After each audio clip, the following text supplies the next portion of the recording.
Two cars, the 2025 Kia Sorento in the EX trim versus the 2025 Kia Telluride also in the EX trim. Now, we're not going to focus so much on the trims themselves, but rather than the Sorento and the Telluride body styles and interiors and so much more here at Vagabond Builds with James and Sandu.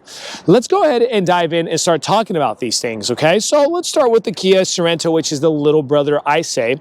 You get three different engine options in the Kia Sorento, one being the 2.5-liter naturally aspirated engine paired together with the 8-speed automatic transmission, 191 horsepower with 181 pounds-feet of torque. Second engine option, 2.5-liter, but you get a turbocharged option pushing 281 horsepower with 311 foot-pounds of torque. Then the third option, you get a 1.6-liter turbocharged 4-cylinder with a hybrid system pushing 227 horsepower. Now, the MPG numbers, of course, are going to change. On the gas, you're running around 20 city, 28 highway. But if we come over to the Kia Telluride, Kia Telluride has one engine option, 3.8-liter V6 paired together with an 8-speed automatic transmission. Now, the horsepower on this exact Telluride, 291 horsepower with 262 pounds-feet of torque.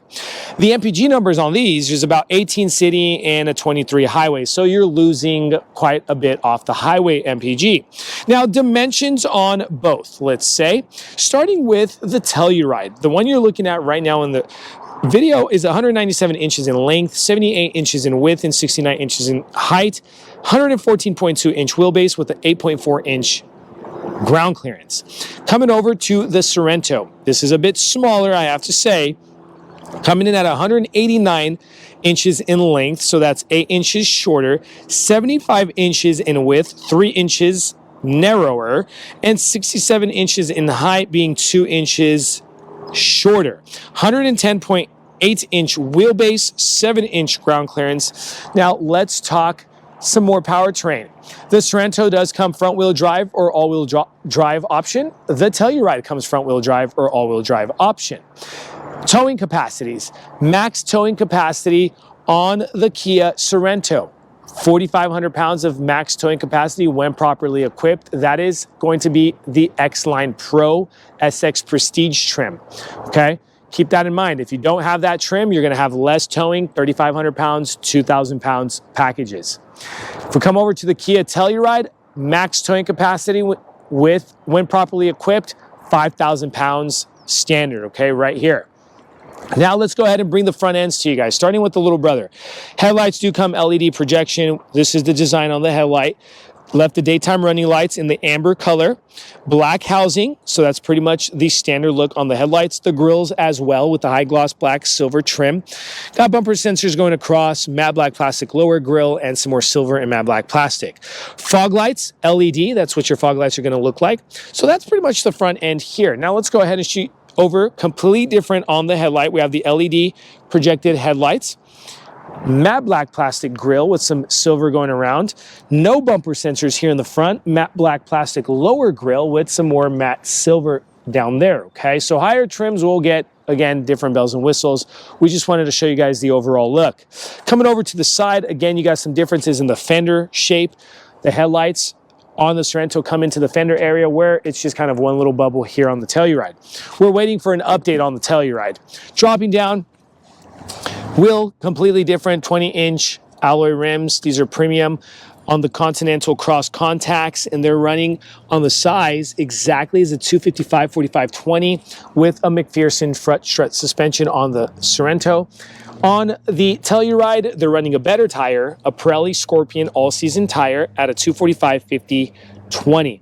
And again, the same colors, machine surface silver, high gloss black with, again, that same suspension. Matte black plastic wheel well trims on both. Well, on the Sorento, you got some more trim on the door and the fender to where the Telluride is a bit more simple. Side mirrors, looks almost the same, honestly, but the shape is slightly different. Hopefully you guys can tell that in the video. You got the high gloss black on the bottom of the Sorento, matte black plastic on the bottom of the Telluride. Both come blind spot assist as well.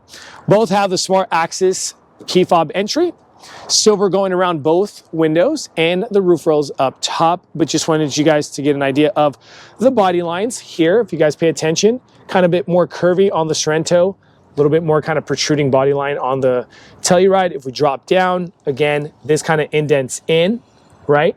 On the Telluride, where this pops out on the Sorento, and the trim on the rocker panel area. Let's go ahead and open those doors and show you guys what I'm talking about.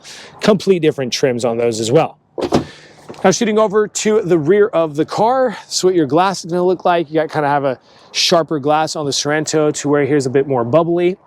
Over to the rear end. Now, still same idea with the spoilers, different shapes, again, on the spoilers. The Sorento kind of looks a bit more sporty with the integrated brake light, privacy glass, and the wiper under that spoiler. Tailgate's gonna have a bit more kind of edgy or boxier cuts on the tailgate with the 4X emblem and the Sorento. Come over to the Telluride, a bit more softer look on the rounded off spoiler with the older look on that brake light. Privacy glass with the wiper is actually just popped out and showing. Looks a bit more busy. Tail lights, complete different tail lights, okay? Check out the tail lights. All right, this goes into the tailgate to where this doesn't go into the tailgate. It's just on the side of the tailgate. Dropping down to the bumper fascias, some similarities, differences. Again, we still have matte black plastic with the same color as the car and some silver going across. Parking reflectors are on different planes. On the Sorento, you have a horizontal plane. On the Telluride, vertical plane. Backup lights are here instead of here going across, horizontal and vertically, okay? Bumper sensors on both going across the rear ends. Now let's go ahead and open up the tailgates. The latch to open is right under the tailgate here. There you go. And here for the Telluride, right over the license plate, okay?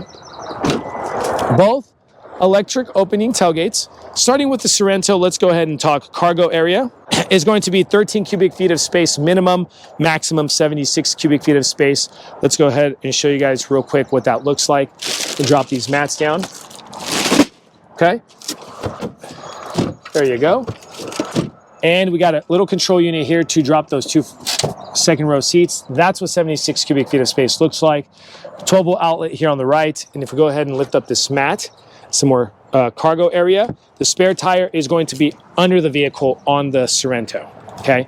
Let's come over to the Telluride and talk some cargo. So minimum cargo area on the Telluride is gonna be more, 21 cubic feet of space. So that's 8 cubic feet of space more on the minimum and 87 cubic feet of space on the maximum, which is 11 more cubic feet of space on the maximum.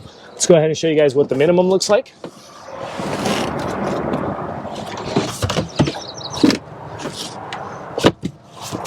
All right, that's what the minimum looks like at 21 cubic feet of space.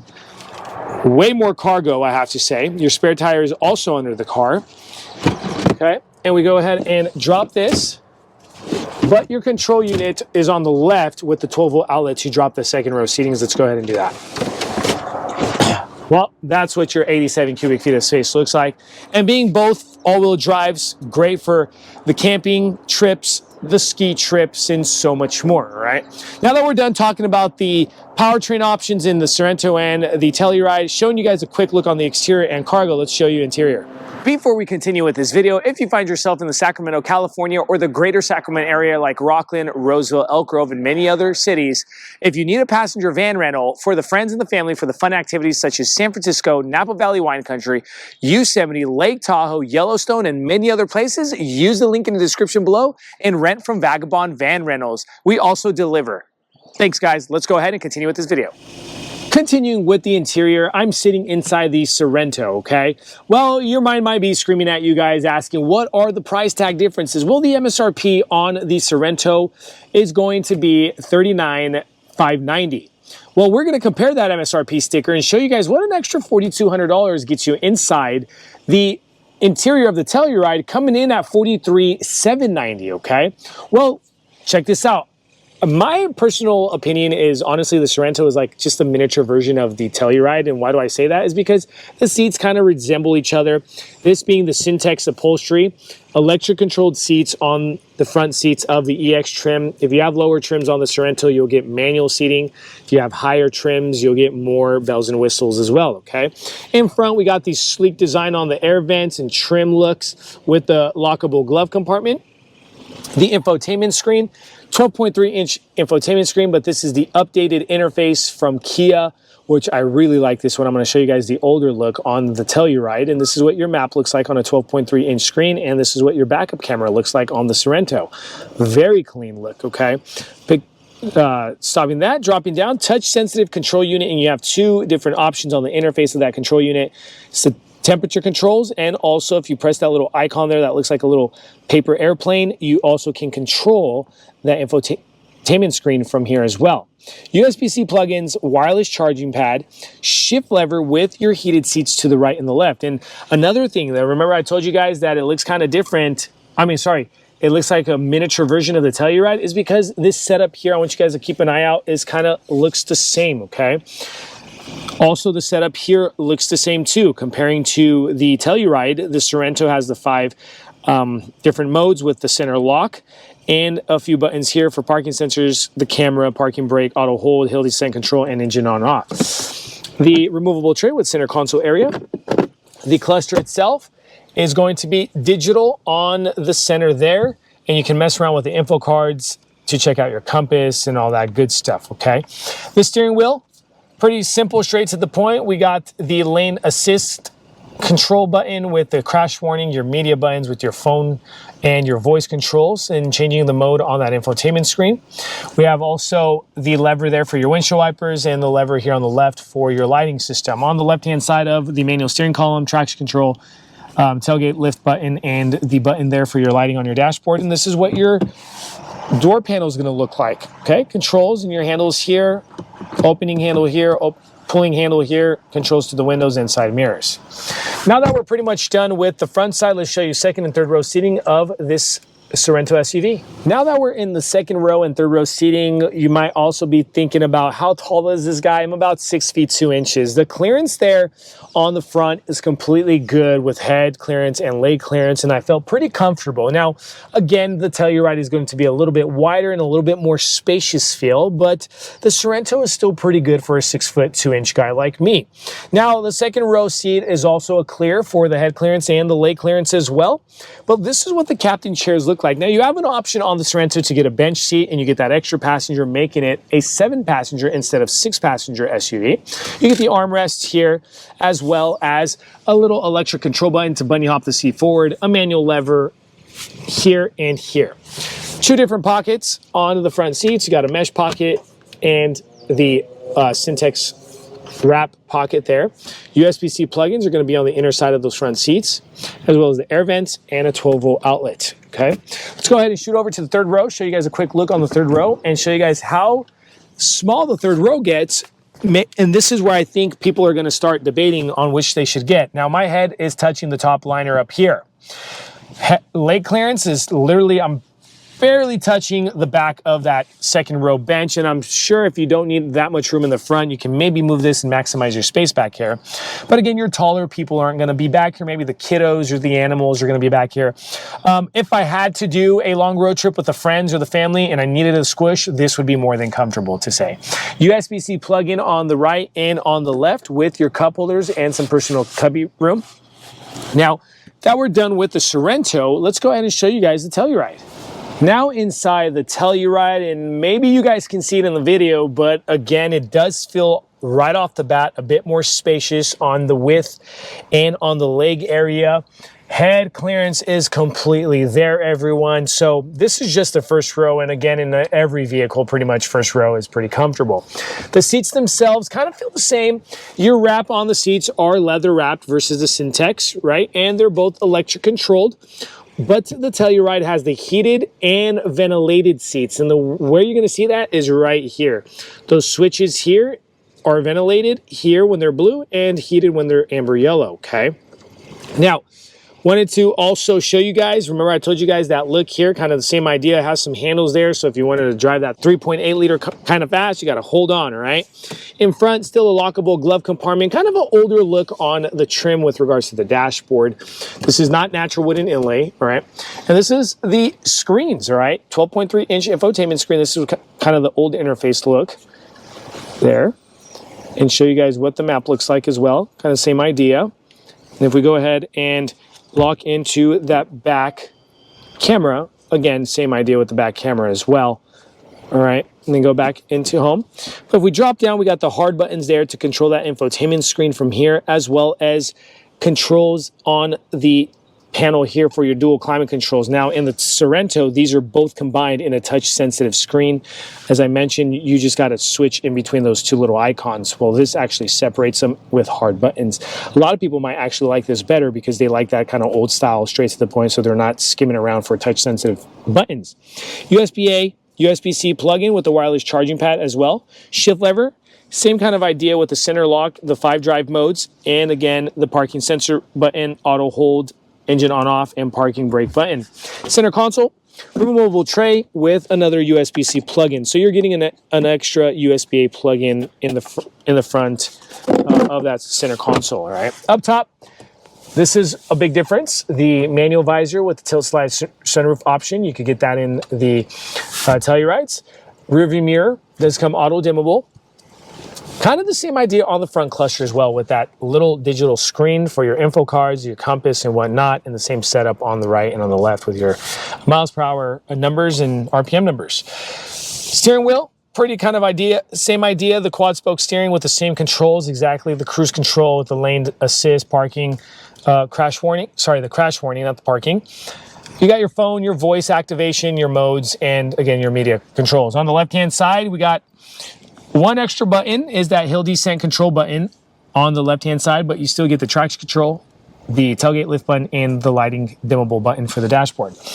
The door panel does look a bit more subtle, right? We got a Telluride emblem there on the speaker cover, but this is what the door panel looks like with some light shining with the leather armrest, and again, the inlays and that blue coming together pretty nice.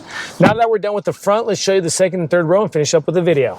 Now the second row in the Telluride, all right, so you still get the leather and the perforation back here, but I have to say, guys, you're getting the bench. This is the extra passenger, right, with the armrest and the cup holders that are not singled out on the captain chairs, making this an 8-passenger, so you get an option of 1 extra passenger being the bigger SUV here at Kia. Okay, so that's something else to keep in mind, that you get 1 extra passenger if you have the bench seat, and you get a 3-passenger back bench. In front, kind of the same idea. You're just losing 1 big mesh pocket. You have a small mesh pocket, and again, 1 pocket there. With the USB-C plugins in the same place, the cup holders here, so you're getting an extra 2 cup holders, so 4 total here on the second row, and a 12-volt outlet. But remember, keep an eye out on the legroom, completely there. Head clearance is completely there as well on the second row. You got your air vents in a different position. Instead of on the back of the center console, you're getting them up top over the lap area. I actually find these to be a bit more convenient, to be honest. Kind of reminds me of an airplane feel. And your controls for your tri-zone climate control. That is another cool thing. All right, so you have temperature controls back here on the Telluride as well. Right, sun visor, an extra sun visor there on the second row seating, just in case the sun is bothering the kiddos or the extra passengers, and an O-snap handle here and here, okay, where the Sorento just had it here. Now let's go ahead and jump inside the third row, show you guys that real quick. Oh, where's my button? There goes my bunny hop button. Same controls for the seating, and let's go ahead and shoot over to the third row seat. And look at this. I left that in the standard position, and right off the bat, you can totally feel the distance upgrade. What is it, like 8 inches longer, 3 inches wider, I said at the beginning of the video. And leg clearance is completely there, making it a whole lot more comfortable. Now, I do believe you will not put 3 full adults back here, but maybe a kiddo in the middle. Cup holders on the right, cup holders on the left. Again, USB-C plug-in on the right and on the left as well, with your air vents here right over you. And you actually have a voice system here that actually picks up on your voice, and the people in the front can actually listen to the people in the back and vice versa better, okay? Also, this is your seatbelt for that third passenger back here. No armrest, all right? But again, guys, maybe you're sitting here and you're debating and you're like, should I do the Sorento or should I do the Telluride? That is totally up to you. I can't answer that. But if you ask me, if you're going for comfort, bigger car, go with the Telluride. All right. If you find yourselves putting a lot of stuff like your camping gear, and you got the soccer moms and the soccer dads, whatever, go with the Telluride. If you don't need it and you find yourself a little bit more of a minimalist, go with the Sorento. All right, you're gonna have the different engine options, the hybrid in 2025. That's a pretty cool feature too. But guys, here's the MSRP sticker first to the Sorento. Remember, it's coming in at $39,590, and now $4,200 later on the Telluride. Here's the MSRP sticker to that, coming in at $43,790. So guys, thank you so much for watching our channel here at Vagabond Builds. Hopefully this video helped you guys out with just showing you guys a quick look on both of these vehicles. Don't forget to like and subscribe. Thank you so much, and God bless.